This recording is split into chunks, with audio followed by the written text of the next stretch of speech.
F'diskors waqt attività politika tal-Partit Laburista f'Taġorni, il-kandidat Laburista għall-Parlament Ewropew Robert Micallef qal li bil-vot fil-25 ta' Mejju għandna l-opportunità li nagħmlu għażla dwar il-futur ta' pajjiżna.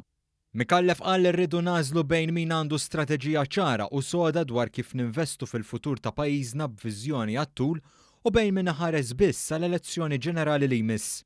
Qal li għandna nażlu bejn min jaħdem bla qies biex joħloq opportunitajiet ekonomiċi għal pajjiżna b'investiment lokali u barrani u min jilgħab il-logħba politika fl-istituzzjonijiet Ewropej.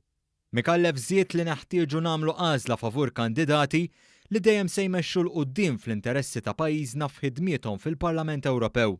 Wieħed lill-elettorat li bħalma dejjem ħadem għall-interess ta' Malta minn wara l-kwinti, b'mod partikolari meta serva lil Malta b'ħidma diplomatika f'Brussell fil-Kunsill tal-Unjoni Ewropea, hekk beħsibu jpoġġi l-interess ta' pajjiżna bħala priorità fil-Parlament Ewropew.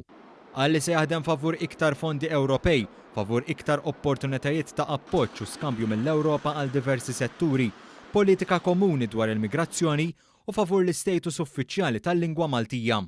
Żied li neħtieġu deputati li ma jfittxux il-glorja u li jkunu lesti jaħdmu minn wara l-kwinti bla mistrieħ filwaqt li jaraw dejjem l-interess ta' Malta.